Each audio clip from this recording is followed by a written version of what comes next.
ओम नमो भगवते वासुदेवाय। पिछले अध्याय में आपने सुना कि किस प्रकार समस्त महीनों द्वारा तिरस्कृत मलमास दुखी होकर भगवान श्री हरि की शरण में पहुंचा। करुणामय प्रभु ने उस उपेक्षित मास को अपना दिव्य नाम देकर पुरुषोत्तम मास के रूप में संसार में सर्वोच्च स्थान प्रदान किया। उसी क्षण से ये महीना भगवान विष्णु और श्री कृष्ण को अत्यंत प्रिय हो गया। शास्त्रों में कहा गया है कि इस पवित्र मास में किया गया छोटा सा सत्कर्म भी अनेक यज्ञों और तपस्याओं के समान फल देता है। जो भक्त श्रद्धा, विनम्रता और प्रेम पूर्वक भगवान का स्मरण करता है, उसके जीवन में भक्ति का प्रकाश अवश्य प्रकट होता है। पुरुषोत्तम मास केवल उपवास और नियमों का समय नहीं है, ये आत्मा को परमात्मा से जोड़ने का दुर्लभ अवसर है। इस मास में स्नान, दान, जप, तप, दीपदान, गीता पाठ, हरि नाम संकीर्तन, तुलसी पूजा, गो सेवा और कथा श्रवण का विशेष महत्व बताया गया है। जो व्यक्ति इस मास में क्रोध, छल, अहंकार और निंदा का त्याग करके भगवान की शरण ग्रहण करता है, उसके जीवन की अनेक दुख दूर होने लगते हैं। भगवान श्री हरि स्वयं ऐसे भक्तों पर कृपा दृष्टि करते हैं। आज की इस भावपूर्ण कथा में हम जानेंगे निर्धन ब्राह्मण की अटूट श्रद्धा, पापी व्यापारी का हृदय परिवर्तन, वृद्धा भक्तिन की निष्कपट भक्ति और अहंकारी राजा के पतन तथा उद्धार की कथा। इन प्रसंगों के माध्यम से भगवान की करुणा, भक्ति की महिमा और धर्म का गूढ़ रहस्य प्रकट होता है। नैमिषारण्य का दिव्य दृश्य। सूत जी बोले, हे शौनक आदि ऋषियों, जब भगवान श्री हरि ने मल मास को अपना नाम देकर पुरुषोत्तम मास बनाया, तब वह मास तेजस्वी और कल्याणकारी हो गया। देवता, ऋषि, सिद्ध और गंधर्व उसकी महिमा का गुणगान करने लगे। नैमिषारण्य की विशाल सभा में सभी ऋषियों के मन में जिज्ञासा उत्पन्न हुई कि इस मास का प्रभाव कितना महान है और कौन से कार्य भगवान को शीघ्र प्रसन्न करते हैं। तब शौनक ऋषि ने हाथ जोड़कर कहा, हे महाभाग सूत जी, कृपा करके हमें बताइए कि भगवान ने जिस मास को अपना नाम देकर सर्वोत्तम बनाया, उसका प्रभाव संसार में किस प्रकार प्रकट होता है। मनुष्य इस पवित्र समय में क्या करे जिससे उसके पाप नष्ट हों, जीवन में सुख और शांति आए तथा अंत समय में भगवान के धाम की प्राप्ति हो। सूत जी बोले, हे ऋषियों, मैं तुम्हें वही दिव्य महिमा सुनाता हूं जो स्वयं भगवान श्री कृष्ण ने देवताओं से कही थी। भगवान बोले, हे देवगण, जो पुण्य मनुष्य हजारों यज्ञों, कठिन तपस्याओं और तीर्थ यात्राओं से प्राप्त करता है, उससे भी अधिक पुण्य उसे पुरुषोत्तम मास में की गई भक्ति से प्राप्त होता है। इस मास में किया गया छोटा सा सत्कर्म भी अनंत गुना फल देता है। जो श्रद्धा से मेरा नाम जपता है, मैं स्वयं उसके जीवन के कष्ट दूर करता हूं। पुरुषोत्तम मास में विशेष पुण्यदायी कार्य। प्रातः स्नान। जो भक्त ब्रह्म मुहूर्त में उठकर स्नान करता है और भगवान का स्मरण करता है, उसका तन और मन पवित्र हो जाता है। भगवान विष्णु और श्री कृष्ण की पूजा। तुलसी दल, पीले पुष्प, धूप और दीप से भगवान की पूजा करने वाला भक्त अक्षय पुण्य प्राप्त करता है। हरि नाम जप। हरि कृष्ण कृष्ण कृष्ण हरि हरि, हरि राम राम राम हरि हरि। इस महामंत्र का जप करने से मनुष्य भय, पाप और मानसिक अशांति से मुक्त होता है। गीता और भागवत का पाठ। जो व्यक्ति इस मास में गीता, विष्णु सहस्रनाम और भागवत कथा का श्रवण करता है, उसके घर में सुख और शांति का वास होता है। दान और सेवा। अन्नदान, वस्त्रदान, जलदान, गौ सेवा, दीपदान और गरीबों की सहायता करने से भगवान अत्यंत प्रसन्न होते हैं। संयम और सदाचार। जो मनुष्य इस मास में क्रोध, झूठ, निंदा और बुरे कर्मों से दूर रहता है, उसका हृदय निर्मल होने लगता है। सूत जी बोले, हे मुनियों, पुरुषोत्तम मास आत्मा की शुद्धि का अवसर है। इस समय किया गया पश्चाताप भी मनुष्य के जीवन को बदल सकता है। जो भक्त श्रद्धा से कथा सुनता या सुनाता है, उसके घर का दुख और अशांति दूर होने लगती है। जो भगवान के सामने दीप जलाकर नाम स्मरण करता है, उसकी जीवन का अंधकार मिट जाता है।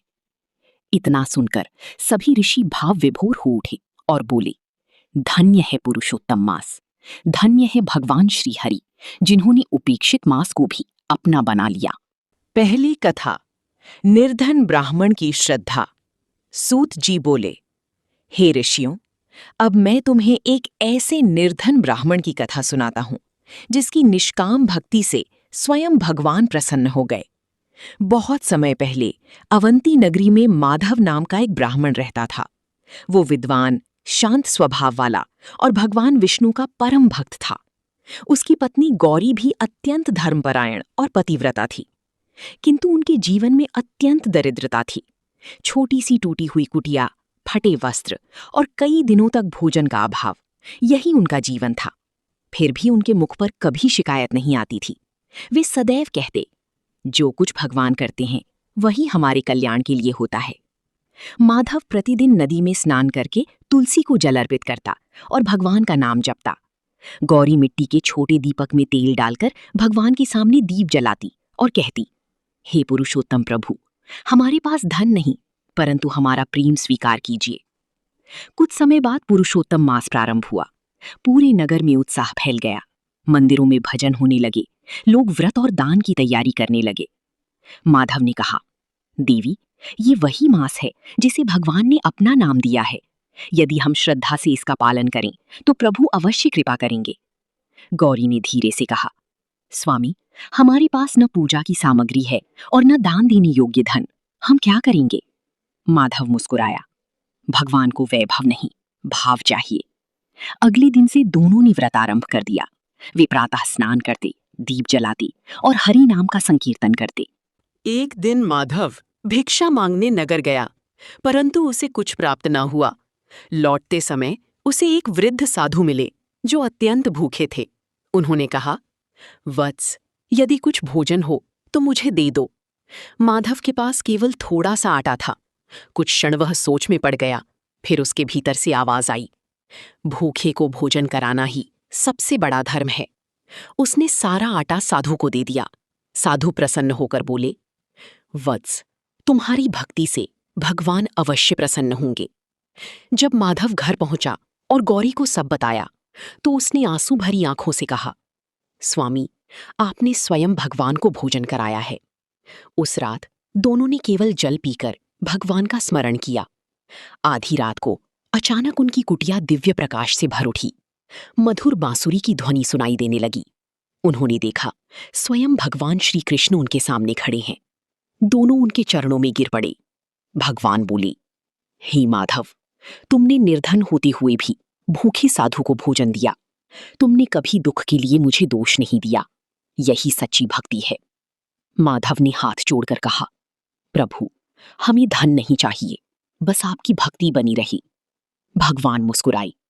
जहां सच्ची भक्ति होती है वहां दरिद्रता अधिक समय तक नहीं रहती। क्षण भर में उनकी कुटिया सुंदर घर में बदल गई।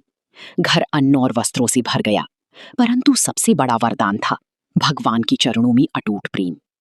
सूत जी बोले, हे ऋषियों, पुरुषोत्तम मास में किया गया छोटा सा दान भी अनंत फल देता है। भगवान धन से नहीं, प्रेम से प्रसन्न होते हैं। बोलिए, पुरुषोत्तम भगवान की जय। दूसरी कथा, पापी व्यापारी का उद्धार। सूत जी बोले, हे मुनियों, अब मैं तुम्हें एक ऐसे व्यापारी की कथा सुनाता हूं जो अत्यंत लोभी और कठोर हृदय था, परंतु पुरुषोत्तम मास की कृपा से उसका जीवन बदल गया। उज्जयिनी नगरी में धनपाल नाम का व्यापारी रहता था। उसके पास अपार धन था, परंतु वह छल और कपट से व्यापार करता था। गरीबों को धोखा देना, झूठ बोलना और दूसरों का अधिकार छीनना उसके लिए सामान्य बात थी। उसकी पत्नी धार्मिक थी। वो अक्सर समझाती, स्वामी, धन सदा साथ नहीं रहता। मनुष्य के साथ केवल उसके कर्म जाते हैं। किंतु धनपाल अहंकार में कहता, इस संसार में धन ही सबसे बड़ा देवता है।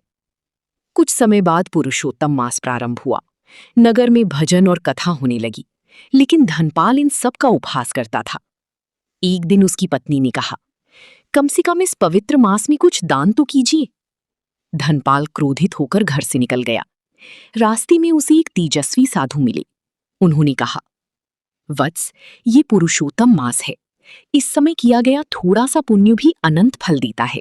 भगवान का स्मरण करो। धनपाल हंस पड़ा।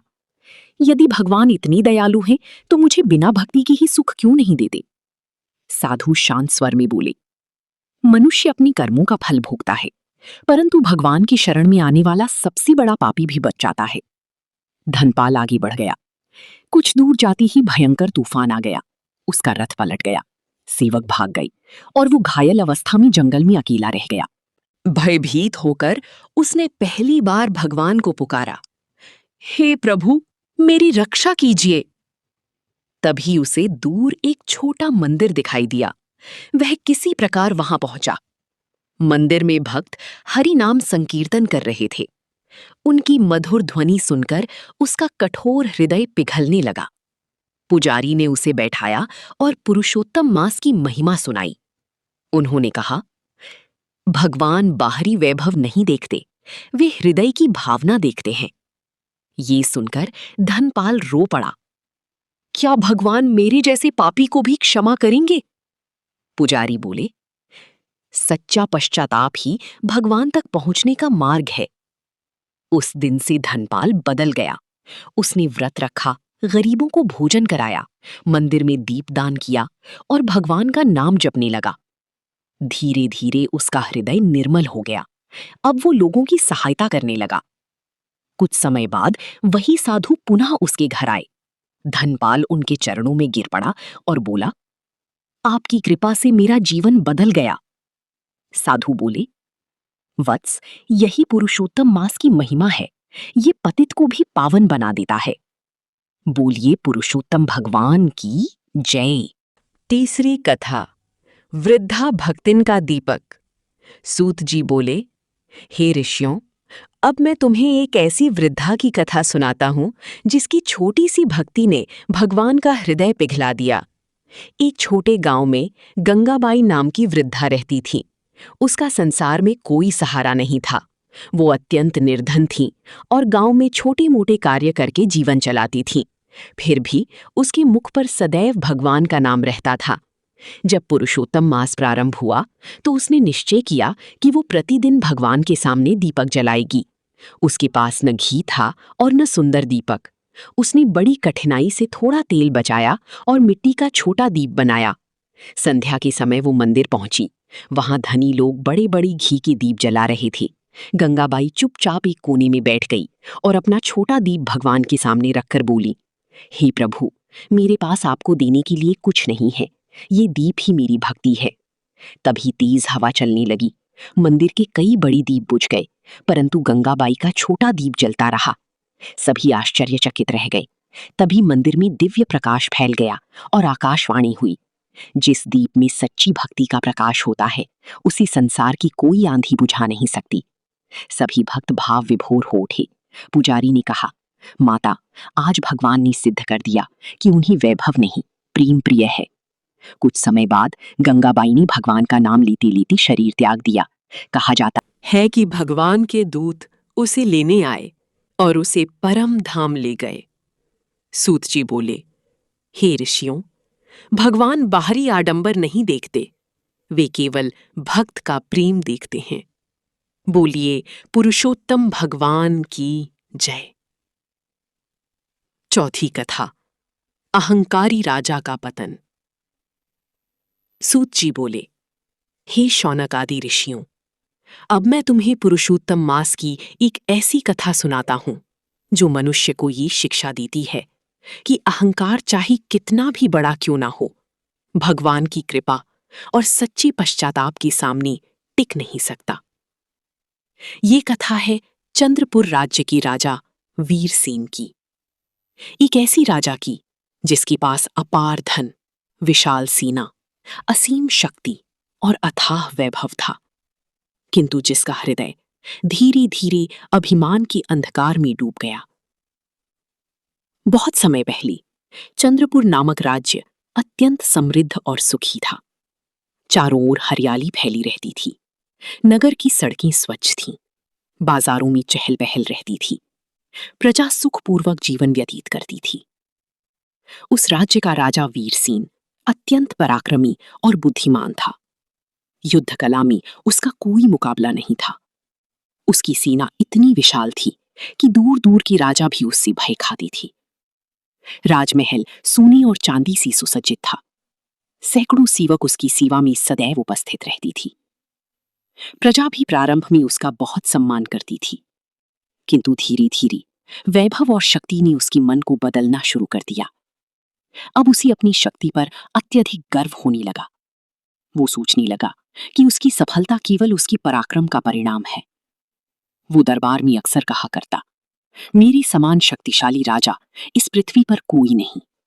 मेरे राज्य की समृद्धि मेरी बुद्धि और मेरी शक्ति से है। धीरे धीरे उसके भीतर का विनम्र भाव समाप्त होने लगा। उसने संतों और ब्राह्मणों का सम्मान करना भी कम कर दिया। राजगुरु कई बार उसे समझाते, राजन, मनुष्य चाहे कितना भी महान क्यों ना हो, सच्ची शक्ति भगवान की कृपा से ही प्राप्त होती है। किंतु राजा मुस्कुराकर उनकी बात टाल देता। कुछ समय बाद पुरुषोत्तम मास प्रारंभ हुआ। पूरा राज्य भक्ति में डूब गया। मंदिरों में शंख और घंटियों की ध्वनि गूंजने लगी। भक्तजन प्रभु का कीर्तन करने लगे। स्त्रियां तुलसी पूजन करने लगीं। संत महात्मा भागवत कथा का आयोजन करने लगे।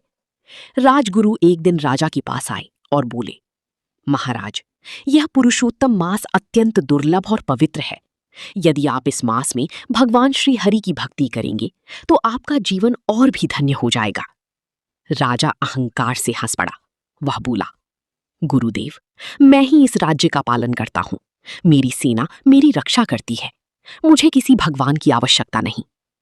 राजगुरु ने पुनः समझाया, राजन, धन, शक्ति और राज्य सदा स्थिर नहीं रहते। जो मनुष्य भगवान को भूल जाता है उसका पतन निश्चित हो जाता है। लेकिन राजा के हृदय पर अहंकार का पर्दा पड़ा हुआ था। कुछ दिनों बाद राजा ने एक कठोर आदेश जारी कर दिया। राज्य में कोई भी व्यक्ति काम छोड़कर मंदिरों में समय व्यर्थ नहीं करेगा। जो व्यक्ति दिन भर भजन कीर्तन करेगा उसे दंड दिया जाएगा। राजा का यह आदेश सुनकर पूरी प्रजा भयभीत हो गई। मंदिरों में पहले जैसी भीड़ कम होने लगी। कई लोग डर के कारण छिपकर भगवान का नाम जपने लगे। किंतु कुछ वृद्ध संत अब भी निर्भय होकर कहते, जिस राज्य में भगवान का अपमान होता है वहां सुख अधिक समय तक नहीं टिकता। एक रात राजा वीरसेन अपने महल में सो रहा था। आधी रात का समय था। चारों ओर गहरा सन्नाटा छाया हुआ था। तभी उसने एक भयानक स्वप्न देखा।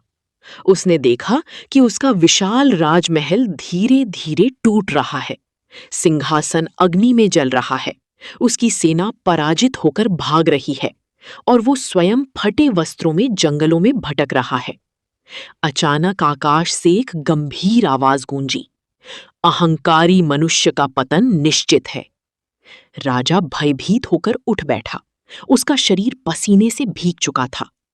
कुछ क्षणों तक वो घबराया रहा, लेकिन फिर उसके मन का अहंकार जाग उठा। वो बोला, ये केवल एक स्वप्न है। मेरे साथ ऐसा कभी नहीं हो सकता। किंतु भगवान की लीला कुछ और ही थी। कुछ ही दिनों बाद पड़ोसी राज्य ने अचानक चंद्रपुर पर आक्रमण कर दिया। राजा वीरसेन को अपनी सेना पर बहुत घमंड था, लेकिन इस बार परिस्थिति अलग थी। भयंकर युद्ध प्रारंभ हुआ। तलवारों की टकराहट से पूरा आकाश गूंज उठा। घोड़े दौड़ने लगे। सैनिक घायल होकर गिरने लगे। राजा ने पूरी शक्ति से युद्ध किया, परंतु धीरे धीरे उसकी सेना कमजोर पड़ने लगी। राजकोष खाली होने लगा। सैनिक भयभीत होकर पीछे हटने लगे। कुछ ही दिनों में शत्रु सेना महल के द्वार तक पहुंच गई। अब पहली बार राजा के हृदय में भय उत्पन्न हुआ।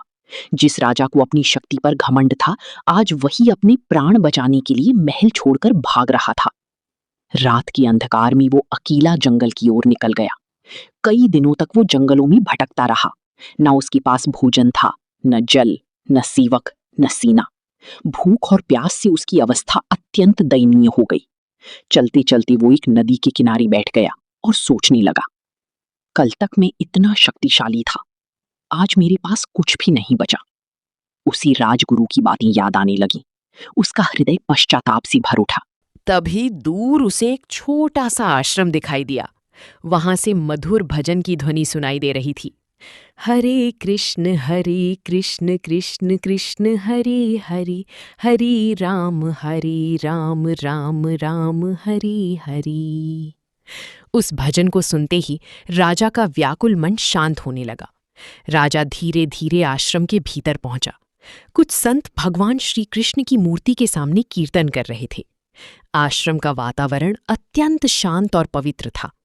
वहां बैठे महात्मा ने राजा को पहचान लिया, किंतु उनके चेहरे पर क्रोध का कोई भाव नहीं था। उन्होंने प्रेम पूर्वक राजा को आसन दिया, भोजन कराया और जल पिलाया। राजा आश्चर्यचकित होकर बोला, महाराज, मैंने जीवन भर संतों का अपमान किया, फिर भी आप मेरे साथ इतना प्रेम क्यों कर रहे हैं? महात्मा मुस्कुराए और बोले, राजन, भगवान का भक्त किसी से द्वेष नहीं करता। पुरुषोत्तम मास दया, क्षमा और भक्ति का मास है। ये सुनते ही राजा की आंखें भर आईं।